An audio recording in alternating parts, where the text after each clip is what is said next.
Sénégal kii iñaan na soxor na bon na yaay mbaam. asalaamaaleykum gars yi avocat Sonko la maa leen nuyu di leen ziar di leen ñaanal jàmm di ko ñaanal sama bopp. gars yi dama bëgg a wax tey ci benn affaire mooy li ma dégg démb xam barki démb la amoon xale bu jigéen bi ñu rey ca Malika 12 ans ki ko rey ñu ne da ko doon jéem a tenter violé xale bu jigéen bi dëgër bañ mu xoj ko ba mu dee.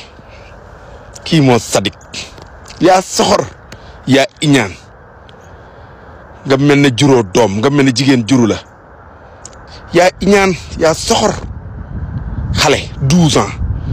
amoo leen looy def ci moom nga jéem koo tëddee salte 12 ans salte nga ne danga koy tëddee yaa salte 12 ans foo koy jaar 12 ans foo koy jaar laa xamul doyul de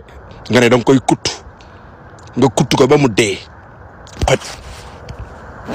yaa iñaan meex ñu naan il est passé au aveu xaw ma lan yow boo avoué wul nooy def lii nga foog ne mën ngaa dund ak moom tranquillement sans nga feeñal daray ndof kon ma xam ne yow yàlla sàkkul nit kese de sàkk na nit ak dara kon gis nga Sénégal dañoo war a jug gis nga lii combat lañ ko war a def Sénégal ñoo war a jugandoo ñu xeex pour peine de mort del si Sénégal ndax am na ñoo xam ne si dañoo mérité ñu leen di teg peine de mort mais rey nit même pas ay 10 ans 15 ans nga génn kaso c'est très facile dafay yomb peine de mort daa war a ñëw Sénégal am na yenn criminels yoo xamante ne nii comme par exemple ñi rey xale bii ñi rey Aziz Dabala ñooñu ñëpp bu ñu leen retrouver ñooñu dañ leen a war a teg ci fauteuil électrochoc lañ koy xuma maas leen courant baa ñu pendre leen ñooñu dañoo mérité ñu rey leen peine de mort Sénégal dañoo war a jug xeex ko combattre ko ba mu delsi ndax diine moo ko njëkk a santaane ku rey nit te tey ko dañ laa war a rey islam moo ko njëkk a santaane kon dañoo war a xeex ba mu delsi peine de mort dafa war a delsi mais ñu bañ koo def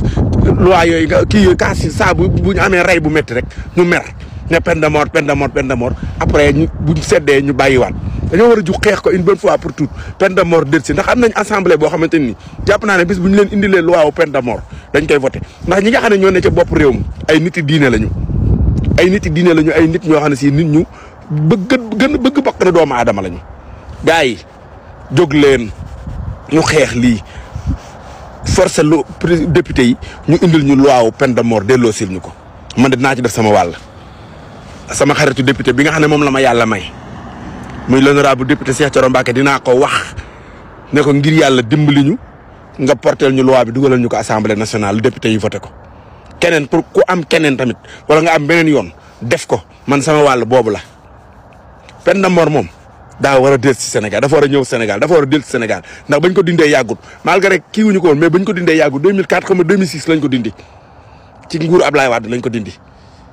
dafa war a del ci Sénégal kii iñaan na soxor na bon na yaay mbaam.